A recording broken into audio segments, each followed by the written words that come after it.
Welcome back to the Boxing Bookie and Johnny Says Boxing. I'm Gary 3D Boxing. That's Johnny with Johnny Says. We got a lot to get into. Yeah, I didn't realize up until like Monday that it was this big of a week. It's a very, very busy week. Hang on one second. I got an echo coming from somewhere. Hang on.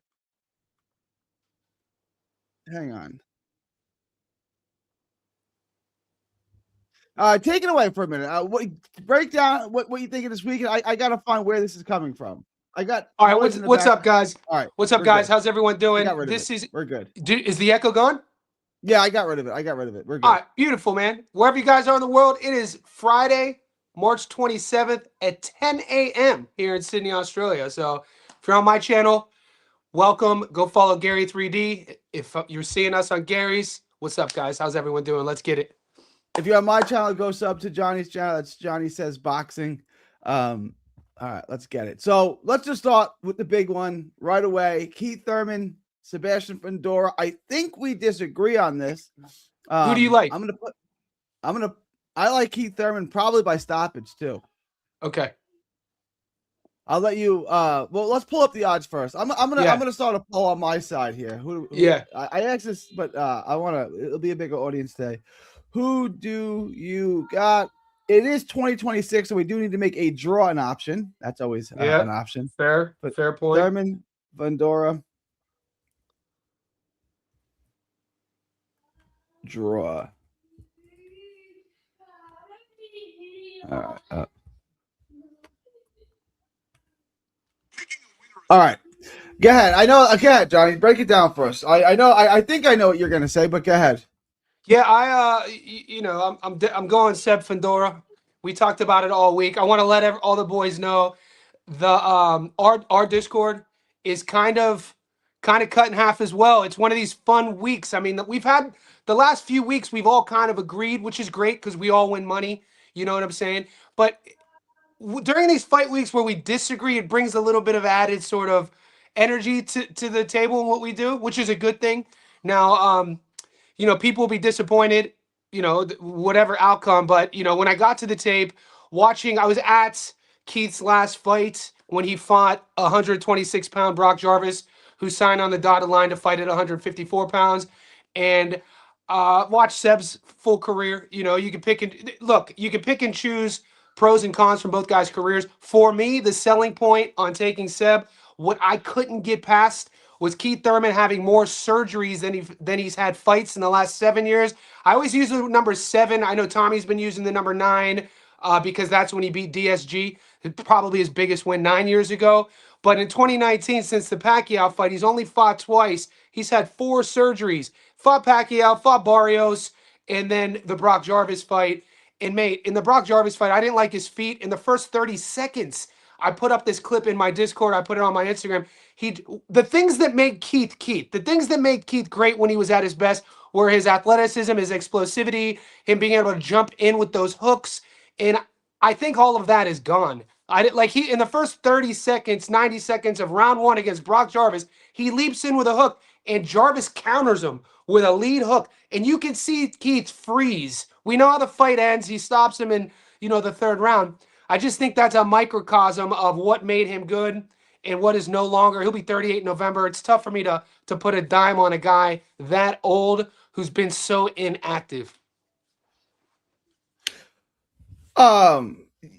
You bet on Holly Holm, who was like 45. I did. Yeah. I bet on Holly Holm against your girl Stephanie Hahn, and I don't want to see that rematch. I can't.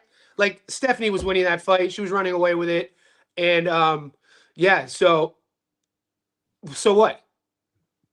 I'm saying she was 45 and inactive, or 44. She wasn't inactive. She had an illustrious, she had just fought in the UFC, a 13-year career. She hadn't boxed, though. She hadn't boxed. That's still training. She lives her life in shape with a 6-pack. The range and distance and timing is different. Of course, it's a different sport. But she went into the UFC in 2013, a boxing Hall of Famer. This is a woman who trains at Jackson Wink in New Mexico striking. You know what I'm saying? So, yeah. I'm not. All right. I mean, I do want to address this because we had this debate and it infuriated me. Fundora equals Paul Williams with less movement. I'm a Do you agree huge with dude. that? You're not one of my all-time favorite fighters coming up was Paul Williams, man, the Punisher. Me too. Dude, This how pissed that me off. Yeah. dude, I'm a big Paul Williams fan. The fight against wasn't it Winky Wright when they're just Winky standing Wright, in the yeah. pot, where they're just standing in the pocket. Paul Williams' mobility, how he was able to go side to side and throw those uppercuts, beautiful to watch. One of the fights that got away, in my opinion, when people were like, Johnny, what's the one fight that you wish would have happened that never happened? It was signed on the dotted line. They did their media week. You could go on Google right now and find images of the face-offs. Kelly Pavlik versus Paul Williams. Boy, that would have been a shootout, and it never happened due to the crash. Yeah, it was about to be a great fight, and then this tragedy of Paul Williams. I saw Paul Williams. It was at a Jarrett Hurd fight in DC. It was Jarrett Hurd and J Rock, and I was at that fight. And Paul Williams was managing or was like involved with some fighter there who was on the undercard, and he was good. He was upbeat. He was telling stories and stuff. He was talking about the Margarito fight and things like that. So I mean, he seemed well. Still a bunch of years ago, but yeah, Paul Williams, I thought coming up at 147 was a freak. The volume, the speed, the combination point, like he was sharp. To me, Fundora, and I'm not trying to disparage Fundora. He's a unicorn who sucks at boxing. I don't think Seb is. Yeah, I don't think Seb is Paul Williams by no means. Let's get it. I'm not trying to say that. That was from Havelock, which is a good question when you're looking at stature, when you're looking at the physical advantages, right? But Fundora, when I think of Seb Fundora, why I like Seb Fundora is when we look at what he looked like, getting hit with the shot against Mendoza, kind of fights down to some of his opponents. But we've watched him kind of grow up in front of all of our eyes to see him fill out into his sort of man body now, punches down, volume pace. He averages 70 to 80 punches per round versus Keith Thurman's 50 to 60. And that was Keith Thurman at his best. And I really like Seb's backhand, and I think it's going to be the uppercuts. And I also want to mention, I love the adjustment Seb made from Tim Tszyu 1 to Tim Tszyu 2. Tim Tszyu 1, he fights Tim Tszyu 1 in the pocket. Tim Tszyu 2, he did all of his best work in range. It just kind of shows you what he could do. I think he stops Keith. All right, so that was my next. We both like the stoppage. So yeah, we both like we can find common ground. Yeah, that's so okay. I think we have a bet here that we both like, which is the fight not to go the distance. Right? I like it. I'm gonna throw. Yeah, I like it. Where is the prop on that? I got money line. I got winning method. I hate when they add all these bets. You can never find it. Fight props to go the distance. No, minus 175. I don't love the price on it, but I don't think the fight goes. I would say the most likely outcome is Thurman by stoppage, but the second most likely outcome is Fundora by stoppage. So I would say this fight doesn't go the distance. Whoever wins, I think, is going to win by stoppage. And I'm looking up the odds now. Will the fight go the distance here? Yeah, we're only getting 60% return down here in Australia. Either fighter to be knocked down. I like that too. Here's what I think I like too. Both fighters to be knocked down. Plus 800. You want to roll the dice with me? I kind of like that. Plus 800. You think it's going to be you think it's going to be a shootout? Yeah, see, I do, because and this is what guys, when a fighter gets older, his legs start to fail him. So he has to stand in more. So his fights become more entertaining, not less. Right? I think, to me, I've said this on my live stream many, many times. To me, we could sit down, we could break this down for a half hour, we could get it into the tape. It comes down to two things. Well, it comes down to one thing. Can Keith Thurman get inside? If he can, he's going to dominate. If he can't, he's going to lose. Right? I think if he can get inside, he can stop. But if he doesn't, he's going to get stopped. Okay. It's that historically, let's open that up then. Historically, how has Keith Thurman always gotten inside? What does he use to get inside when he's at his best? He uses his feints and he leaps in with left hooks in particular. He doesn't use his jab. He does. No, he's got no jab. I pointed that out many times in my videos. There's no jab in Keith. He uses his speed and athleticism. Unorthodox punches. I didn't see any of that against Brock. Brock got out of there because Brock was a punching bag. But if we didn't get a copyright strike, Brock Jarvis stunned. Keith had to engage in the clinch in the first 40 seconds of that fight. And that's Brock Jarvis.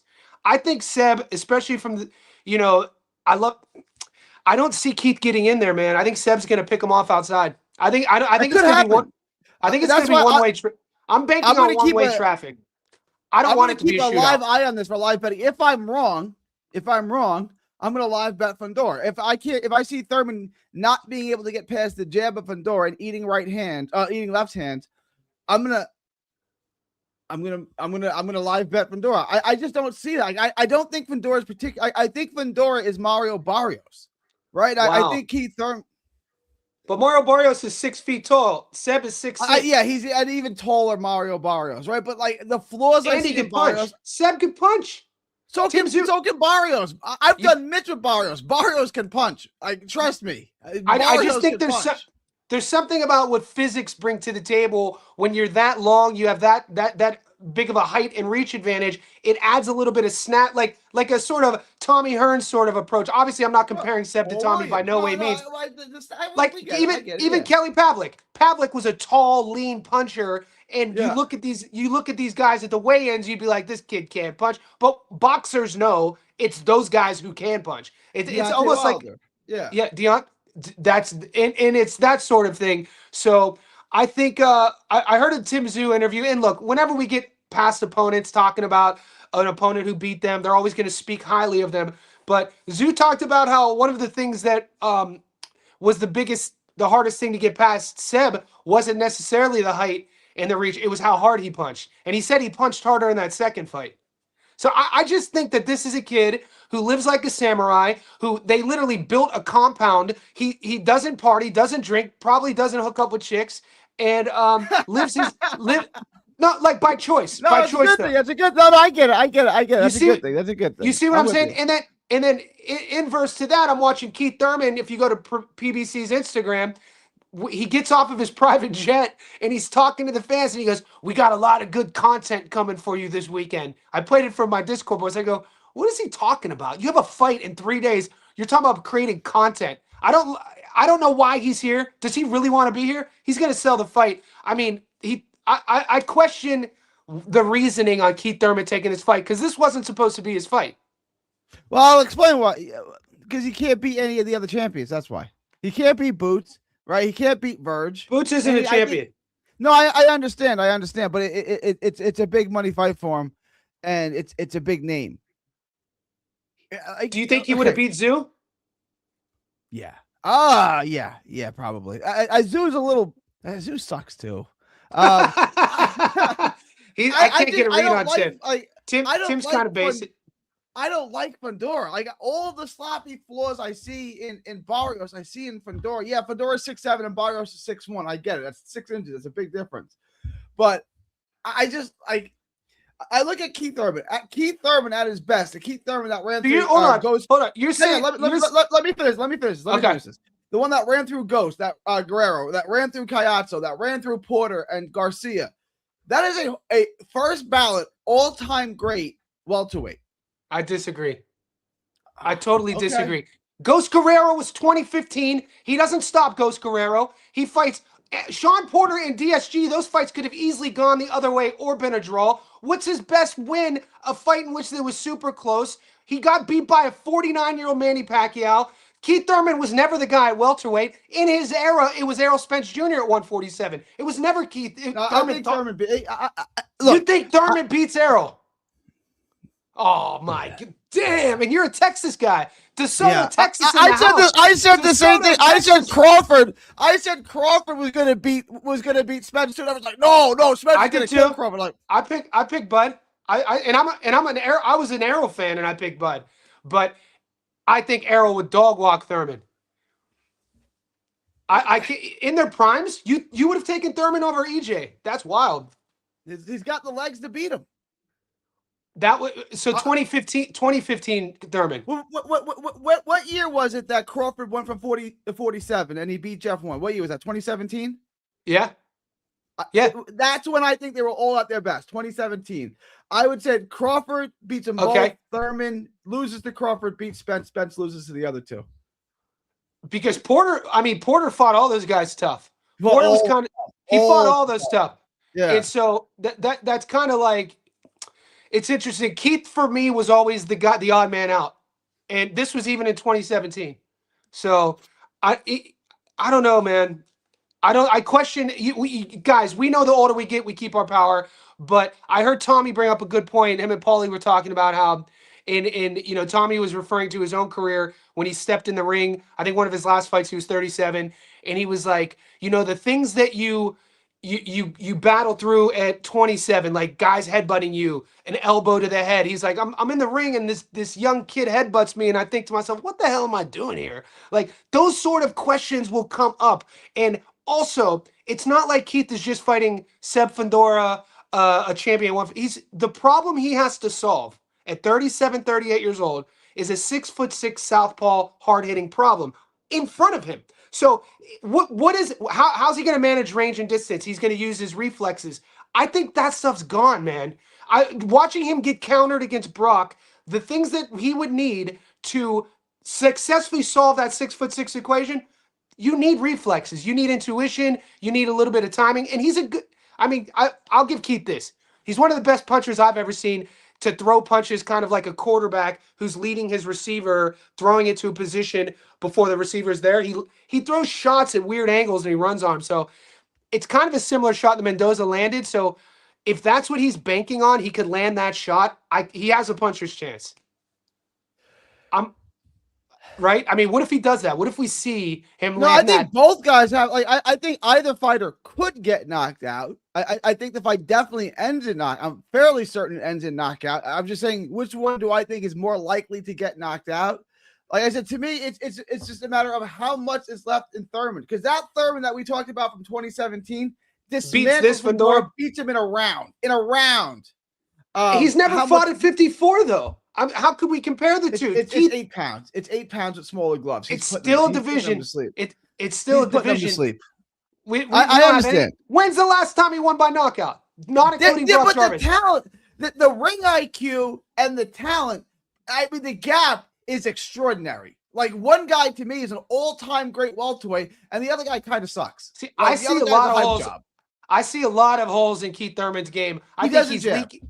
I think he's leaking on defense. Well, he's leaking on defense too, man. He exits the pocket with his hands down. He got away with a lot of things because he was so athletic when he was younger, to where I think that Seb is going to make him pay for all those things. You think Seb's a hype job? He's a defending world champion. He's defending his belt at 154. How's that a hype job, dude?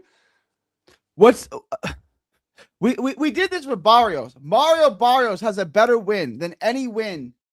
And the poll is 50-50. But Barrios has a better win than anything Fundora has in Ugas. What's Barrios' best win? Ugas? You don't think, when did he fight Ugas? How old was Ugas? I think Ugas had just beaten Pacquiao. I think the Erickson Lubin win. The Erickson Lubin win's better than that win. And the Tim Tszyu win. The Tim Tszyu win as well. Tim Tszyu is a former world champion. We can debate Tim Tszyu. There ain't no way Lubin's better than Ugas. What did Lubin ever do? Lubin never did nothing. I'm talking. I mean, he fought for a couple world titles. He just wasn't there. You can't be shading. You can't be shading the hammer, dude. Erickson Lubin. I'm just saying Erickson Lubin's not even on the same tier as Ugas. I would disagree. I think he would fight Ugas really tough. Ugas beat Pacquiao. I mean, we're talking about different eras though when they fought, so it does matter when each guy fights each guy. Barrios beat Ugas' ass better than Spence did. I mean, your argument here though is because Barrios has a better win than Seb. No, go ahead.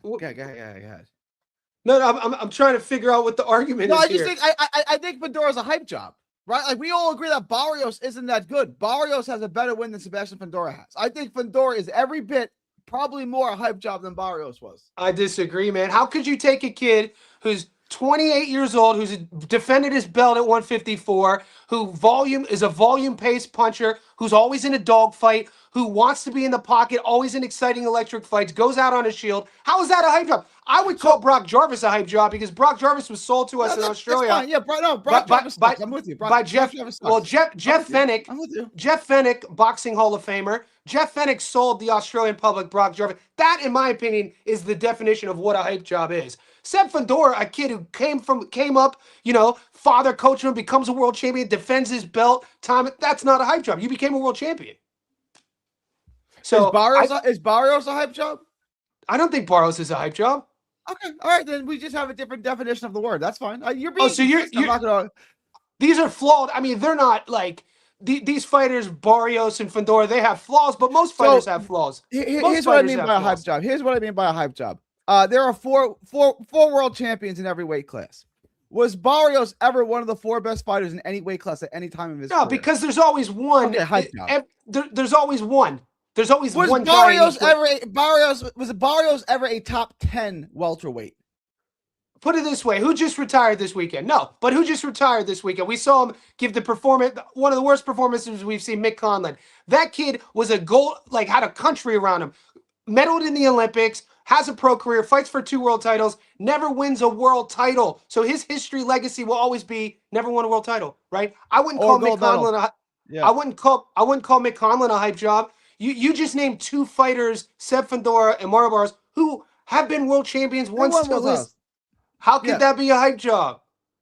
Because who did they? Okay, I don't want to do. You just proved personal friend of mine. I don't want to do this. You just proved Barrios' point. You were going to say who did they beat, and you just sold me on Barrios beating Ugas. No, so you for a world title. Hang on. Who did they beat for their world titles? Nobody. I mean, they elevated. The Barrios for his belt at 47. They literally sent it to him in the mail. And then at 40, it was a vacant belt that he got upgraded. So it's like, what are we actually doing here? Seb took Tim Tszew's belt. Yeah, no, I know. And this was and we can't have revisionist history. Tim Tszyu was the guy. It wasn't that long ago. I never. Oh my God, I never liked Tszyu. Dude, Charlo was in it. Dude, Crawford was talking about fighting. He got a legit. Tim Tszyu got a legitimate belt. And who derailed all that? Who derailed all that? Who derailed all that? Fundora. How come he couldn't handle Jamonte Clark? I mean, styles make fights. You got to grow into your. So that's what I wanted to ask you, right? No, that actually is what I wanted to ask you. Confidence too. This kid is as confident as he's ever been. Like that matters, man. Actually believing that you have the goods.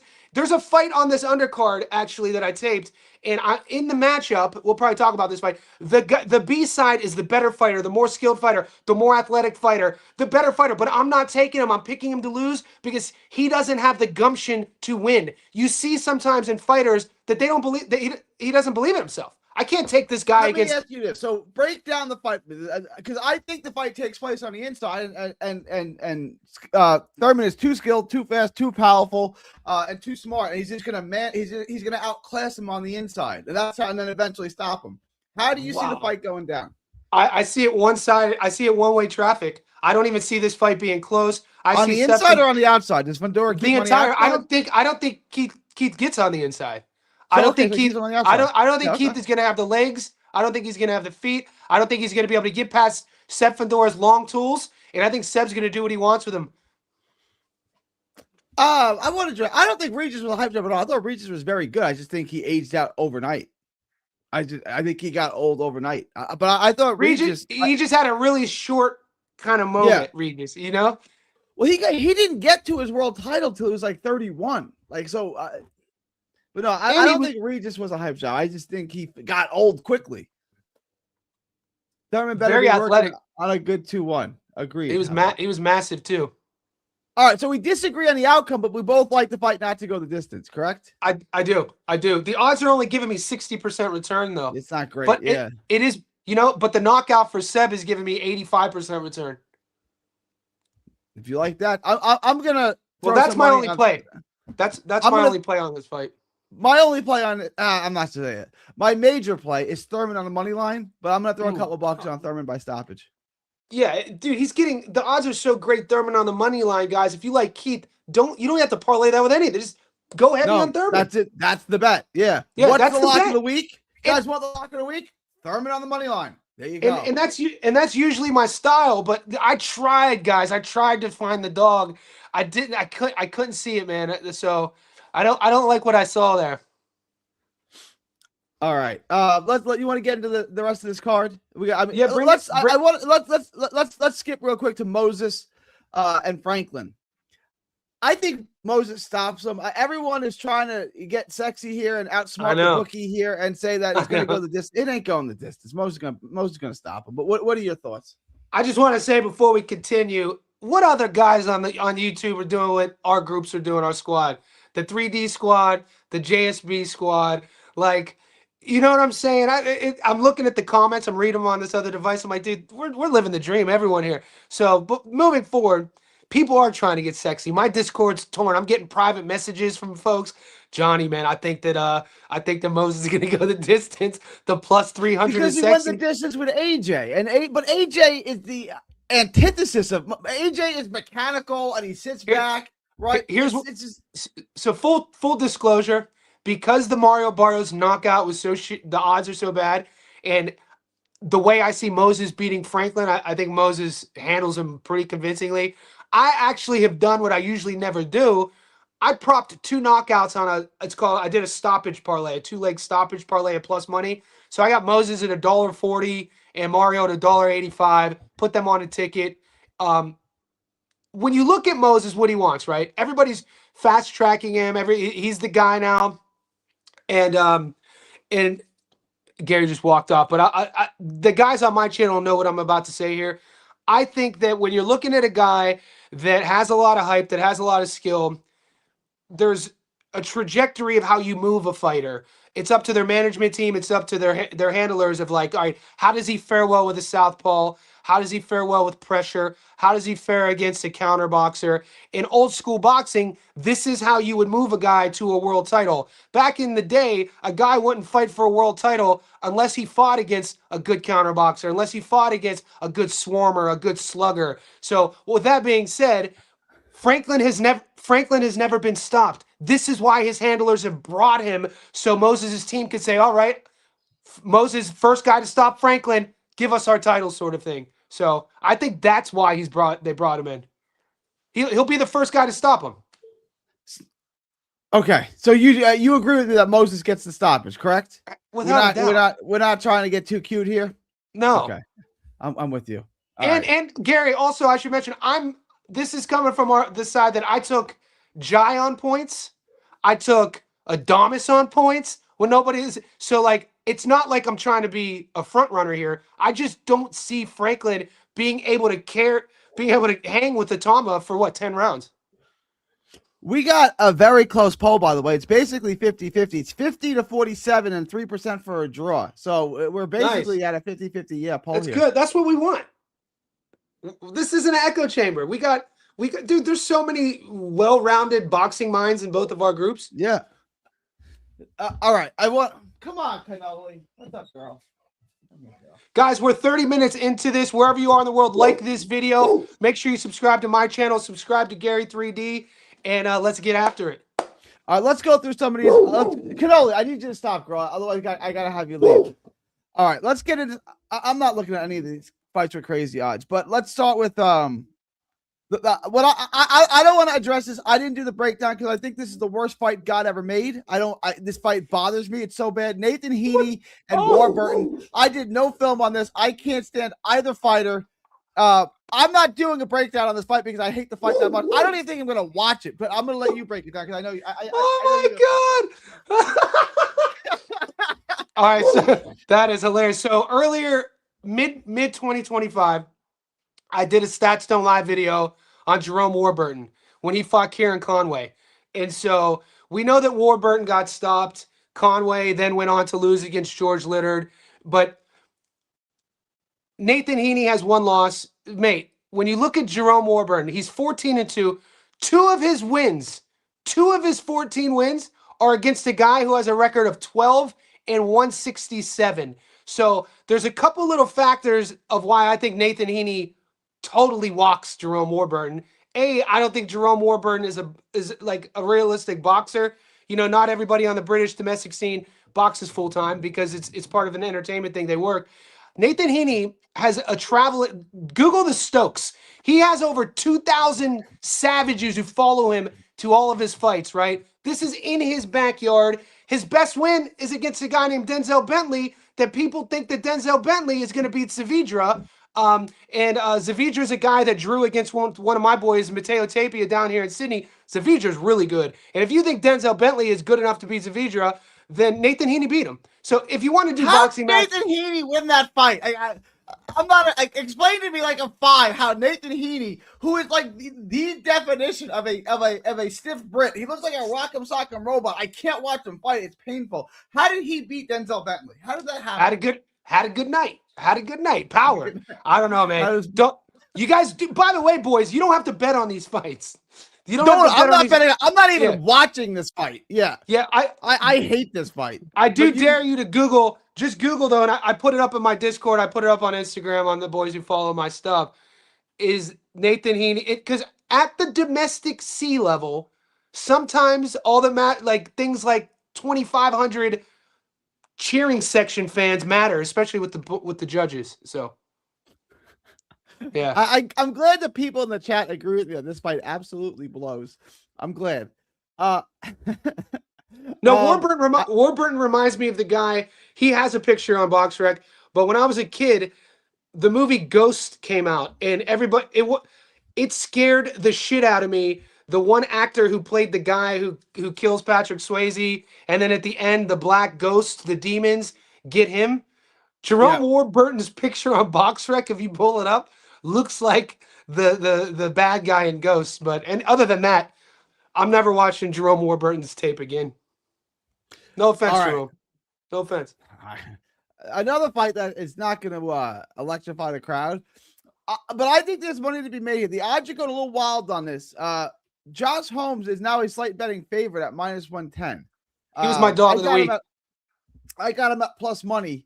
Me too. Much better athlete, much better feet, much better angles. He thinks he can get in and out. Murphy is long.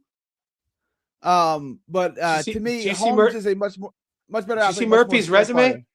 Murphy's resume. He hasn't these guys are he fought a guy who was 0-47. Like the thing is, yeah, I got Holmes at plus 125. He's my dog of the week. Now he's not even the dog now. You're saying the odds shifted? The odds shifted, yeah. He's now -110. Murphy's -115. I think people watch the tape on it and listen to us. I took Holmes on the money line by himself as my dog, so we see eye to eye on that. Michael Gomez Jr. and Jordan Flynn. This is one I flipped on. Originally, I liked Jordan Flynn. Then I really? Flynn and reminded myself how much I hate Jordan Flynn. So I like Gomez now. Yeah. Same. I took Gomez as well. I just think that his work is going to be a little bit crispier. I think he's just a little bit more comfortable as a boxer, which is a crazy thing to say because this is boxing. But guys, once again, you do not have to bet on these fights. This is the Moses card, and it's like I would bet on Holmes though. I would like. I think Holmes on the money line. I have action. Holmes by decision is a good bet. I think it's a good bet. I put together a parlay with all these guys on it, and the odds are like really good, plus 1,200, just all in the money line. There's two I think that are good parlay pieces: Shaquille Thompson and Brad Pauls. -350. It's getting better. He was -390. I took Shaquille. I took Shaquille on parlay piece. Yeah, Brad Pauls. I don't. What's he want to do? He's been in there with some good guys. He's had, I think, some decent performances. He's had some not so good performances. Shaquille's a big dude, man. Did you see the face-offs? That's what I'm saying. Brad Pauls is an opponent. He's not a bad opponent, but he's an opponent. Yeah, he's gonna give him. He's gonna be with him for a while. I got Shaquille at $1.35 on the money line. I think Shaquille Thompson is a good parlay piece. I also think Liam Davies is a good parlay piece. Shout out to my paisan Grandelli. I've watched most of his career. I love Italian boxing, but this is not the same tier. This is a tier below. Grandelli has no shot in this fight. -1,000. Like just on those two pieces, right? Just take the over on the Flynn fight and then parlay that with Davies and Shaquille Thompson. You got decent odds on that. Yeah, I took Davies on the money line and I put him on a parlay, like you just said. Put these two on a parlay, Davies and Thompson on a money line. Parlay that with the over on I don't have a prop on it because DraftKings is gay. But if you can get the over on Gomez and Flynn, parlay that with Davies and Thompson. That's a nice little parlay right there. You get these. Yeah, I agree. Yep. All right. All right. What else do we got here? Hutchinson and Taylor. I'm a big Hutchinson fan. I think this is easy money here. But what are your thoughts on Hutchinson and Ezra Taylor? This is another fight. Like, every week there's there's one or two fights that gets the Discord groups split in half.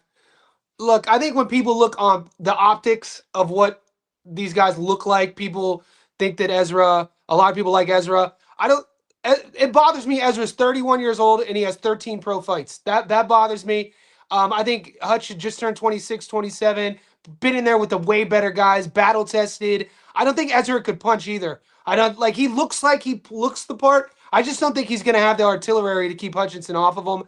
I got Hutchinson on the money line, and I'm not getting props on it though. I got Hutch on the money line too. And I think Hutch's power is a little underrated. Like Hutch is like Fury, where he's not really throwing big shots, but they seem to dent when he lands. They seem to dent you. Yeah, he's determined. He's very determined. Yeah. So I like Hutch all day on this. I think Hutch at -170 is a great piece, or it's a standalone bet. Like I think he's a level. I think you're going to see that like a level above, and sometimes that level presents itself in pace, determination. Hutch is a very determined guy in there, and he's coming like he's super aggressive. And the minute Ezra shows any signs of being kind of like in too deep, he's going to be in bad. So I don't think he has the power to hurt Hutchinson. Yeah, to me, like I think this will be I'm not going to say a blow up, but I think this is a fairly dominant, like a clear-cut victory for Hutchinson. I'm not worried about Hutchinson on this one. Neither am I. I put him on a double. I have him in another fight on a double. We both like Itauma by decision. We both like Itauma by stoppage. I mean, I do. Caipo Gallegos and Julian Gonzalez. The teenager. Yeah, this is easy work for Gallegos, right? This is an easy parlay piece. I agree. Here's an interesting one: Elijah Garcia and Kevin Newman Jr. or Kevin Newman II.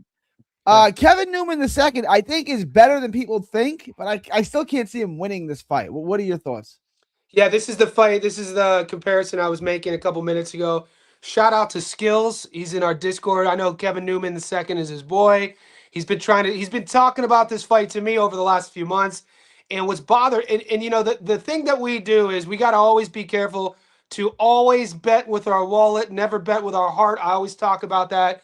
And so I think at this stage of the game, the boys don't get offended when I disagree with their lean.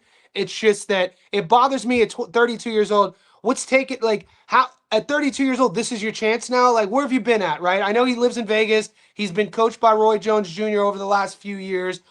When I watch his tape, he's going to be the better athlete than Elijah, his better hand speed than Elijah. I just don't think he likes to get hit. I don't think that he has the I can't find the adjective that I'm not trying to sell him short. At this level, Elijah Garcia, 22 years old, he knocked out Armando Resendez when he was 19. People sleep on Elijah Garcia. Moving up to 168, he's not going to be the fastest guy, but he's going to be in your face the entire time, and he's fought at the world level. What other guy at 22, when you're in your early 20s, you don't see many guys fighting at the world level at 160 and 168 pounds. This kid is learning on the job. He's had some, Terrell Gachet. Most people say Terrell Gachet beat him. Terrell Gachet isn't fun. The dude is an Olympian. He's never been stopped. Gachet knows how to operate in there. And then, a couple other. He's also an Ohio guy, isn't he? Yeah, Gachet's from Cleveland, baby. I'm not an Ohio boxing. I'm a Northeast Ohio boxing fan. You got to be from Cleveland, Youngstown, Canton, Akron area. We don't do Cincinnati like Bronner, right. But shout out to Aaron Pryor. Boo Boo Mancini. We don't roll with him. He's from Youngstown. He's from my hometown. Oh, you're right. Why? You're right. Why the hell I think? Come on. You're right. He's from Youngstown. You're right. He's from Youngstown, Ohio. That's where all the Italians are from. You're right. Yes, all the Italians. That's where my Italian family migrated to Youngstown. There you go. So I think Garcia. I think it's going to be close for a while. I just like Garcia. Elijah's backhand. I like his power, and I think that his pedigree is going to be too much. I'm comfortable with that pick, actually. It's great value. I got great value at Elijah, like 58% return at like 4 days ago. The next two fights I wanted to ask you about, Yaneli Hernandez and Goucher. I think Hernandez wins. Yo-Yo. Minus 1,400 is too much for me. I don't like the price on it. He's going to win. Maybe if you can get Yo-Yo by decision, maybe something like that. I do think he goes. Goucher's a pro. I think he'll survive.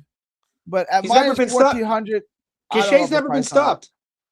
Yeah, And Gachet has decent enough power. The thing is, I told the boys this. Gachet dropped Tim Zhu in their fight when I think they fought in Minnesota early, and Tim Zhu got dropped in the first round against Gachet. But her, if somebody were like, what is the biggest, reach of the weekend, or if somebody like plus 1,000 odds to win, I think the longer the fight goes, Terrell Gachet against Yenli Hernandez. Hernandez is a brute. He's a bully. He wants to be in front of you, gives you both shoulders. He could be slick for how big he is, but I mean, I definitely have Hernandez to win. Gachet is like, in my opinion, like Sandor Martin. Always fights the B side, always fights real close, and always gets the short end of the stick. You know what I mean? Like, yeah. if it's close on the cards, they're going to give it to the other guy. Gachet never gets the call, which is especially here where he's the B side, where he's at the end of the line, he's not getting a decision. 37 years old now. I think, dude, what is it? I think Yo-Yo on points, man. People might think that's crazy. If you can get that, I like Yo-Yo on points too. Are they giving you that prop? I don't have it on my book. I've seen it on other books. Let me see. My microphone here is fighting me today. Let me see if I can find it on Pro Boxing Odds. I've seen it on other books. I don't have it on DraftKings. All right. Andy Hernandez. I'm seeing it at Hernandez by decision at plus 105. Mate, plus money. That if you could get that would be my prop of the week. I would take Yo-Yo on points. Guys, questions, comments, thoughts, super chats. Questions, comments, thoughts, super chats. We got a couple more fights to get into. Giron and Montgomery. Possibility for an upset here? I don't see it. We covered Malik against Joshua Pagan. The thing about Malik Montgomery, he has good pedigree. Amateur, has had a decent pro career. He's another one of these guys. We saw one of them last week who fights like they hit harder than they really do. He's active. He's slick in there. I have Giron winning. I think that I think we're going to see another level above. I think it's a fun fight. It probably goes the distance. I like decision. I like the distance. I like Giron. I think it's a sexy little parlay piece here at minus 240. I think there's some decent value in that. Although I don't think Malik Montgomery is going to be outclassed or anything like that. I also can't see him winning. It's probably priced about right, about 2.5 to 1 favorite. Giron's about right.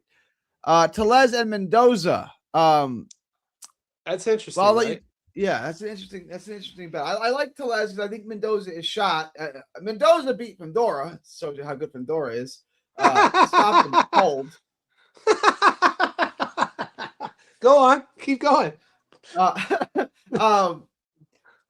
To me, like I'm gonna take. I'm not even a Tellez guy, but like Mendoza is an entry level guy. Mendoza is the Walmart version of an opponent. Like I don't think highly of Mendoza. So as much as I don't really rate Tellez, he's gonna win this fight. Well, Brian Mendoza is super tough, super durable, never been stopped. That's true. He's tough. Tough guys don't win fights, though. Yeah. Yeah, that's what you're getting with a Brian Mendoza. Tejas is a guy, we saw him as an 8-1 favorite, and we saw him completely crumble against Abbas Barral. It was a cardio issue. It was a gas tank issue. It was a cardio issue. I said if this fight went 12 rounds, and if this fight was a 12-rounder, I might think twice. I know Tejas had a bounce-back fight, fought Castaneda, got him out of there, and I think that Mendoza went down to either Tijuana or like Michoacan and had sort of a get-back Mexican fight, little 6 or 8 rounder. I think Tejas on points, if you could get that, or money line is a good bet. And to be fair to Kendo Castaneda is a 140-pounder that was fighting at 54 in that fight. I mean, fights everybody. That's my dude. Kendo, I like Kendo. He fights everybody. Kendo's one of my best friends in the sport. I love Kendo Castaneda. Yeah, he's a good dude. All right. A Texas guy. Tellez and Mendoza. Then we got Acosta and Rios. And this is another one. After watching the tape, I've changed my mind on it. Rios is much sharper. Both guys get hit a lot. Rios has a little bit of head movement. He really stays on the phone. He keeps his elbows in. He's a harder guy to hit clean than Acosta. I also think he's a bigger hitter than Acosta. I think he throws shorter, cleaner shots. Acosta gets wild. When you get wild, you can get countered. To me, I like Rios here at plus 175. I know Rios had some bad losses, but so is Acosta. The Scala loss was a beatdown. It was a beatdown. I like, after watching the tape, Acosta is not what I thought he was. I like. How old's Ronnie now? How old's Ronnie now? 36. So Ronnie's 36. Ronnie is retired 2 or 3 times. This bothers me about Ronnie. He's publicly retired 2 or 3 times, right?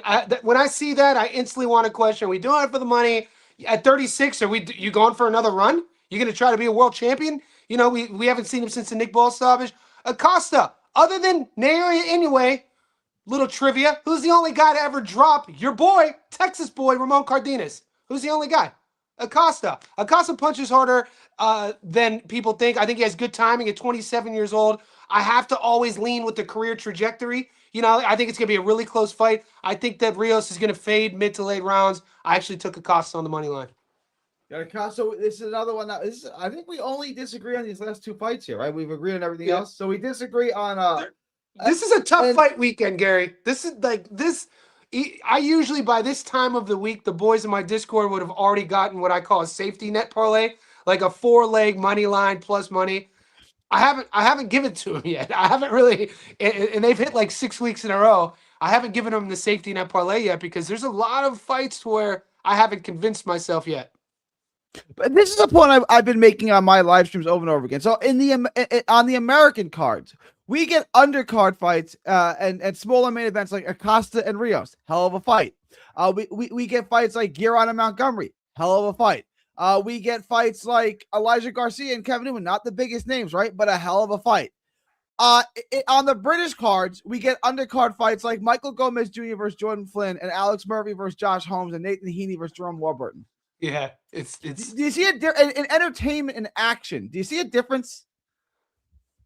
The thing about it is, the thing I was talking about this on my live stream too, though, is that the UK, England, the UK, we'll say all the UK, it's much older, right? So America is much younger. America's, a little baby compared to his history. One of my favorite historical stats is this. If you guys know what Machu Picchu is a place in South America, the Incan Empire. They were defeated in the early 1500s by the conquistador. In the early 1500s, it's a place in Peru, Machu Picchu, right? You guys should know. Ancient civilization. The conquistadors go in there in 1520 and defeats this majestic army because the Incas never seen a pale-faced god and they succumb to him and blah, blah, blah. 500 years earlier, before the conquistador, you could learn and study philosophy, math, and history at Oxford University. Oxford University opened in 1012. 1012. This is insane. And so I use that as sort of a timeline on how old the UK is, specifically Britain. And with that being said, boxing has always been a part of their culture. So when you go to London, boxing, like everything from tent fighters to bare knuckle fighters, these are guys that would be behind a bar fighting for free. A lot of these guys. So with the advent of, technology, TV shows, promoters, a lot of these guys are doing that. And they're also tradies on the, they're sparkies or carpenters, and they're not full-time fighters. So that's why you see the discrepancy. And you kind of, I think, got to take that with what it is. You know what I'm saying? I wouldn't compare domestic level Brit fights to domestic level American fights. I'm just saying from an entertainment. This is still entertainment, okay? Which fight is more entertaining to watch, Acosta and Rios, or Johnny Flynn and Michael Gomez Jr.? I mean, I can't wait for the Acosta Rios fight. But then again, right. I'm a fight, bro. I could go to the liquor store later to get a bottle, right? And I could see 2 bums talking shit. I might watch the fight. I might break it up. But I like watching fights. No, this is why boxing is the greatest sport on earth. Like if you're at the World Series or the NBA Finals and a fight breaks out, where does the crowd turn? Everyone watches the fight. Yeah, it's in our DNA. Fight between Acosta and Rios, right? Like especially as Americans, like I love violence. That's why I box. I love violence. I thrive in violence. I grew up in violence. I love violence, right? I think that's baked in the cake for specifically Americans and Mexicans, and that's why we fight the way that we do. Brits, I'm not so sure. I'm not so sure that Brits love violence the way that we love violence here in the U.S. and Mexico. I'm not sure that they love violence like that. And you can see that the way they fight, they stop the fights quickly, which I'm okay with to a degree. And you even said that the Brits, you're trying to make it about violence? No way, dude. What are you talking about? The Brit, read about the British Empire. I know. The British Empire was extremely violent. I'm with you on that. I'm with you on that. But I think it's a coaching. They were always the favorite. U.S. and Mexico were the dogs. I think Mexico about this beat though. Spain. We beat, and then Texans beat Mexico, and the U.S. beat the biggest empire in the history of the world. Right? Like, we're the dogs. We're the scrappers. They were always the favorites. Think about this, though, what boxing presents itself every time a fight starts. Risk versus reward. If you are all in as a fighter and you don't have a career, you don't have to go to work, you are all in, dude. The risk versus reward is that gold pot at the end of the rainbow, right? When you're a plumber and you're in a fight, you have to go to work on Monday. Yeah. You know what I'm saying? The risk versus reward. You're making $800, $500. I don't know what Jerome Warburton might be getting, but I know Nathan Heeney had to sell 2,500 tickets. Nathan Heeney is known for a guy selling tickets by door by door. So, you know, there's a lot of variables to this than just, you know, simplifying one culture softer than the other, dude. You know, that's a pretty crazy thing. I'm not using the word soft. I'm saying they don't love violence the way that we love violence in the U.S. and Mexico. We love, as a kid, you play war. I promise you. How do you measure that? How would you measure that plays war? How do you measure that? How would you measure that? Here's an example. Let me give you an example. Dillian White knocked out. What was the big white guy's name? What guy did he knock? Hang on. Give me a second. But I'll get to his name in a second. It was on HBO, right? And on the US, they played it on loop over and over and over again. And in the UK, they didn't show it again because it was too violent. You see this in Japan too. They just won't show violent knockouts because, like, we don't need to see this again. In the US, they play it on loop because we adore violence here. I'm not saying it's a bad thing. I love violence. Violence is one of my favorite things. Like, I remember as a kid having these teachers saying violence doesn't solve anything. I guess it does. It solves almost everything. I love violence. Give me 1 second. Lucas Brown. Go back. Watch the Dillian White knockout of Lucas Brown. Australia's first ever heavyweight champion. They aired it over and over again. You couldn't walk away from it. In the UK, like, all right, we don't need to show this again. I'm not saying it's a good thing or a bad thing. It's a difference in our culture. In the UK, we call it a fight. I'm going to the fights. In the UK, they say we're going to the boxing matches. He has a boxing match. You see the difference in language? I do not see a correlation between British fighters having 14-0 records with 0 knockouts and that equating to them not liking violence. I think it's a risk versus reward at a certain level. Explain the heavyweight domination of the Brits. The Brits have dominated. I'm not saying they're not good fighters. I'm not saying, although largely I think outside the heavyweight division they're not good fighters. With some exceptions, I think Dalton Smith. I love British boxing. I love British boxing. I like it. Like maybe because I've been watching it. I moved to the Commonwealth in 2013. I've been in Australia since 2013. But in the Philippines, in Mexico, they fight for literally donuts, and they knock each other out, and they go to war. In the U.S., most fighters make $800 or less. Are those same guys in the Philippines and Mexico making $50,000 being an electrician though? Well, they can have other jobs, I would imagine. But don't you think there's a thing called self-preservation? If you're 1 foot in, 1 foot out, you just like the box. You're not going to put yourself in a position. I get your point. I get your greater point. This is a sport that's violent by nature. Like you got into boxing because there's something a little off with you and you like violence. Like that's why you get into this sport. I disagree. I think boxing's a thinking man's sport. You get into boxing because it's a thinking man's sport too. But the reason why you got into it was because when I was a kid, I didn't want to race bikes. I didn't want to do home run derby with my friends. I wanted to fist fight my friends, right? And I would try to. I have a brother that's 3 years older than me. I want to fight his friends because if I could beat up the bigger kid, I'm king of the block. If he beat my ass, who cares? He's 3 years older than me. He's supposed to beat me up, right? Like that was the way I was at 5 years old. So what I'm saying is that's not really normal. Most kids want to race bikes. Most kids want to play tag. I didn't. I wanted to fist fight. So that's your view of the world. That's your view, which is fine. which is fine. We all have our own views. It's a good thing. It's a good thing. But I think some of like I've never liked bullies, so I like big punchers, but I like thinkers in there. I like guys who can win a fight with their mind. You know, set things up, counterbox, speed. I started boxing as a 7-year-old. I was the smallest kid. My dad took me to Jack Lowe's Southside Boxing Gym because I was getting bullied as a 7-year-old. And so that taught me all the discipline to not get into fights. That taught me how to use my words. And then once your mates learn that you know how to box, nobody fucks with you. And so everyone's perspective is different on that. But the British knockout records, though, are freaking insane. They're freaking insane, I've dude. never seen How Latin can- American fighters, Yeah. Filipino fighters, Japanese fighters, American fighters. I've never seen any other country of fighters with records like this. You know the 18-0 greatest with one knockout. It's like what? You know the how greatest- do you do that? The greatest paradox of this is the fact that we know about the UK ref phantom stoppage. That's the thing. Yeah. When you're like, that's the thing. How the hell are we gonna have a phantom stoppage, literally component of boxing when we bet, and at the same time, dudes with no knockouts? It's like, what the fuck?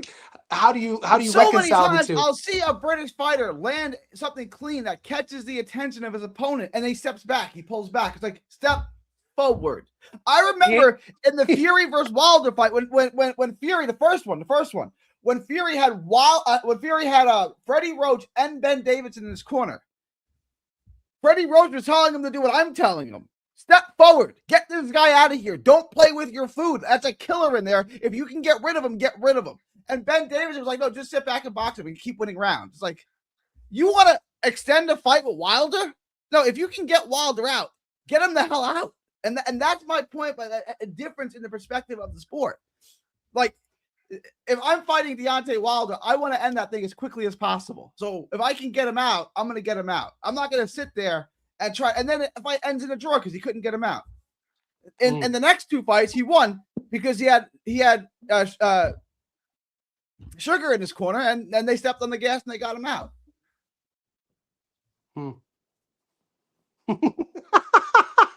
Do you have many Brits who follow you, mate? I gotta get. I got enough. I got some. Because I used to live with one, and they're fucking savages, dude. I don't know. Have you been to London? I've been there many times. I've been to London. Have you been to Manchester? Have you been to Manchester? I've not been to Manchester. No, I've not. I've been to London. Dude, fighting is ingrained in their culture. They're tough people, dude. I don't know what you're talking about. I'm not saying whether they're tough or not. I'm just saying they don't like violence like we like violence. That's all I'm saying. I don't know what that even means, man. I know I grew up with a lot of pussies in America. There's pussies everywhere. You know what I'm saying? I agree. But what I'm saying, the violence in the U.S. and Mexico is baked in the cake, right? The Mexican national anthem starts with "Mexicanos a grita de guerra," which means Mexicans cry for war. Like there's something different about people on that. We love violence. I don't know, man. How many people love violence? I bet you people in the sound of our voice love violence. You think so? I'm not a big violence guy. You boxed as a kid. You started boxing at how old? 7, you said? 7. Yeah, you didn't like violence? No, I like beating people. That's competitive. And that is the definition. That is the defining characteristic of violence. I'm just competitive, man. Like, but I was the same way in people. Yeah. I was the same way in spelling bees. I was the same way in class. I was the same way in everything. You said beating people. I thought you were saying winning. Beating people up. You meant winning. Winning. I thought you meant beating people physically, like beating them up. I got you. But I'm the type of guy, like, growing up, man. Like, if I'm not jumping in when people are jumping in at street fights. Like, if I'm beating a dude up in the streets, I'm helping him up. I'm not like, I guess everyone's different.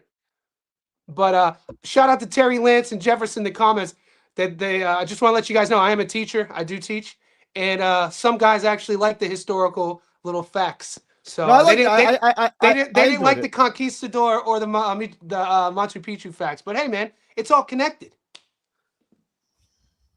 We are all connected.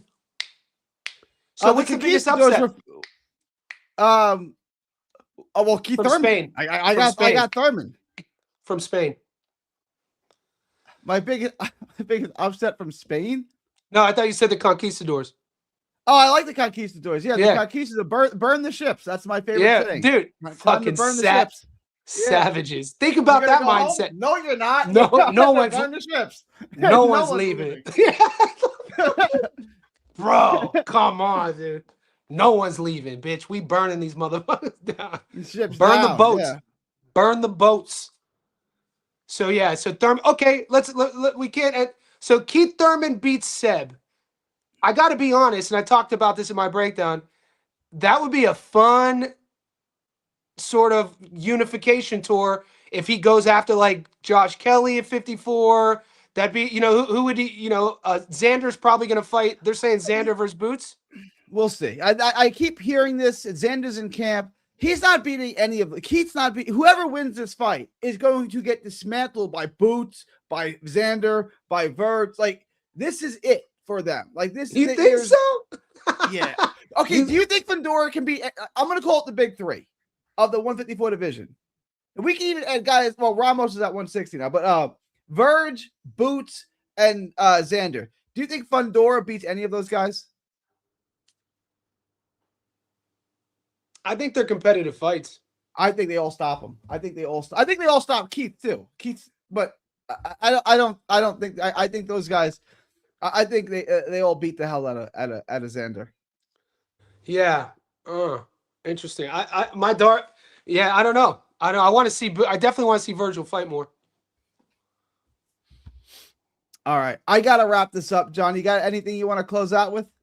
Guys, it is 11 a.m. here. In 3 hours, come to my channel. I'm going live doing a UFC show with Nick from Breaking Bad. 3D boxing community, man. You guys are beasts. Appreciate you guys. JSB Insiders, we stay up. So good luck to everybody. Go check out Johnny's live stream. That's in 3 hours, you said? So that's yeah. With Nick, Breaking Bad's gonna be on there. And then tomorrow I got Paulie and Tommy coming on. There you go. They do great content too. So I appreciate everybody. I can't wait to, dude. It's one of those weekends, boys. It's split. It's good. It's good for our communities too. Yeah. All right, y'all. It's March 26th, 2026, from Texas to the world. Thank y'all. God bless. Thank you for hopping on, John. Appreciate you. You're a beast, man. Thanks for having me, brother. Don't miss a tweet, post, story, or video. 3D Boxing is on Twitter, Instagram, and Facebook. Hit the subscribe button now to stay inside the ring.